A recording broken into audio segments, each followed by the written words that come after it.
ये पैगाम है भारत के हर कंटेंट क्रिएटर के नाम। जय भीम बड़ा सीधा हंसी, जय भीम। तैयार हो जाइए to unleash yourself. Jai Bhim app available on the play store and apple app store.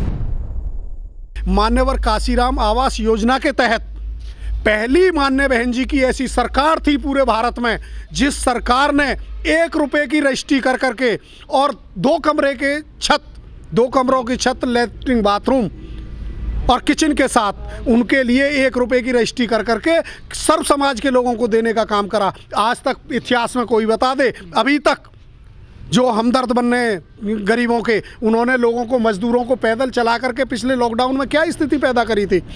रोना आता है, हमको लगता है जब पीड़ा देखी जाती ही नहीं लोगों की, जो मजदूर हैं उनकी, कि महिला जा रही है बेचारी, पेट से है, उसको बच्चा हो गया, वो बेचारी फिर भी 100-150 किलोमीटर सफ़र कर रही है। ये हमारी जो अर्थव्यवस्था है या जो हमारे जो सरकारों को चलाने वाले लोग हैं, उनके लिए ये सेम की स्थिति है। उनके लिए बड़े शर्म की बात है कि उनके लिए, मजदूरों के लिए कुछ न करना, उनके लिए कोई सुविधाएं मुहैया ना कराना, उनके लिए खाने की प्रॉपर व्यवस्था ना कराना। लोग अभी भूने नहीं हैं। पूरी यूपी में जब माननीय बहन जी की सरकार बनी थी, तो माननीय बहन जी की सरकार में पहली बार ऐसा हुआ था कि गाँवों में गली कूचों में, गाँव के प्रत्येक गली में RCC के रोड बनने का प्रावधान हुआ था। और नहीं तो पहले क्या होता था, प्रधान होते थे, खरंजा लगा, 1-2 साल में खराब हुआ, फिर कीचड़ पानी उस पर हो गया, कीचड़ हो गई, लोग फिर वैसे ही निकल रहे हैं। इसलिए माननीय बहन जी ने उसका प्रॉपर समाधान निकालने के लिए कि 80, 50, 60 साल के लिए एक प्रॉपर समाधान निकाल दिया कि ना तो सरकार का पैसा वेस्टेज होगा और जो आम लोग हैं, जो जनता है, उसको एक अच्छी सुविधा मिले, निकलने के लिए अच्छे रोड मिले, अच्छी नाली मिले, पानी की दिक्कत ना हो किसी को, अच्छे सामुदायिक केंद्र गाँवों में बनाए गए, बिजली की प्रॉपर व्यवस्था की गई। तो इसलिए माननीय बहन जी ने बहुत काम किए।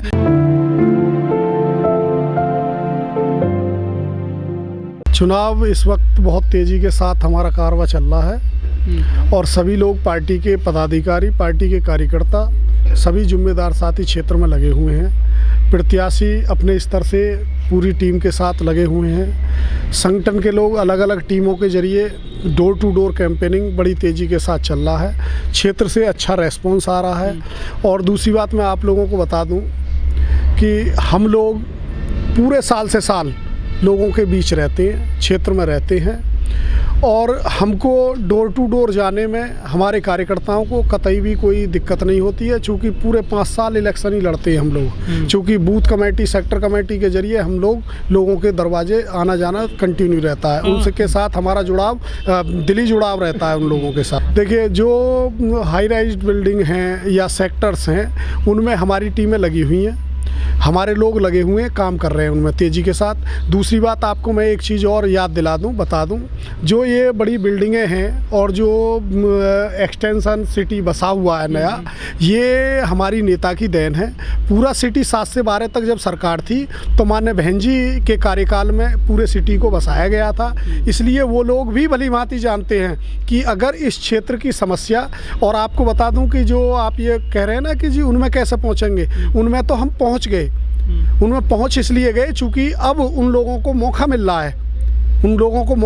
है, कि वो माननीय बहन जी को याद कर रहे हैं। और इस बार वोट की जो चोट है, उससे इस बात को साबित करके दिखाएंगे वो कि जो उनके अंदर जो पिछली 2 सरकारें रही हैं, उन्होंने भय का माहौल पैदा करा है। उनके जो बायर्स हैं, उनको फ्लैट समय से नहीं मिल रहे हैं। बहन जी ने इतनी बड़ी, कई बिल्डर जेल गए हैं, लेकिन जेल जाना समाधान नहीं है। समाधान है कि जो बायर्स है, जिसने फ्लैट लिया है और उसने पैसा लेकर के अपना बैंक से लोन लेकर के, और जो उसके पास अपनी पूंजी थी उसे सबको लगा करके बिल्डर को दे दिया, और बिल्डर उसको पैसा नहीं दे रहा है, उसको रजिस्ट्री नहीं कर रहा है। तो ये जो बड़ी समस्या थी, इस समस्या का अगर कोई समाधान है तो माननीय बहन जी इसका बहुत बड़ा समाधान निकाल सकती हैं। वो सब लोग जानते हैं। चूँकि माननीय बहन जी के ड्रीम प्रोजेक्टों में से था ये एक्सटेंशन को बसाना, अच्छी सुविधाएं देना, ये सब चीज़ें माननीय बहन जी के ड्रीम प्रोजेक्टों में शामिल थी। लक्ष्मी जी, एक विपक्ष का जो बड़ा एक तबका है वो आरोप लगाता है कि बहन जी ने जो बिल्डरों को जमीन यहाँ सौंप दी सस्ते में लेकर के, किसानों को इतना मुआवजा नहीं मिला, इसमें कितनी सच्चाई है? ये सरासर झूठ है और बेबुनियाद सवाल हैं। और ये बेबुनियाद सवाल हैं। और देखिए, आपको मैं बता दूं, जिस वक्त माननीय बहन जी ने के शासनकाल में इस ज़मीन का अधिग्रहण हुआ था, उस समय में ज़मीनों का क्या रेट था यहाँ, और जब माननीय बहन जी की सरकार बनी और उसके बावजूद क्या रेट हुए, आपको मैं बता दूं, 285 का मुआवजा नोएडा में था। नोएडा में 285 का मुआवजा था, उसको तुरंत माननीय बहन जी ने 3 गुना कर दिया था। और एक्सटेंशन में बड़े अच्छे मुआवजे के साथ 7% प्लॉटों के साथ 7% के प्लॉट दे करके और 64% मुआवजे के साथ, यानी जिनकी ज़मीनें पहले भी अधिग्रहण हो गया था उनको भी 64% मुआवजा माननीय बहन जी ने दिलाया। और दूसरी बात एक और बता दूं मैं, जहां तक आप किसानों की बात कर रहे हैं कि जी वो मुआवजा कम मिला उनको, और दूसरी बात एक और बता दूं, मुआवजा एक तो सबसे ज़्यादा दिया, और दूसरी बात कि उनके लिए 7% का प्रावधान जो था प्लॉट 7 के साथ दिए गए। तीसरा, उनकी जो जहां आबादी थी, जैसी आबादी थी, उसको वहीं के वहीं छोड़ा गया, वहीं के वहीं छोड़ा गया। किसी के भी घर पर बुलडोजर नहीं चलने के लिए गया।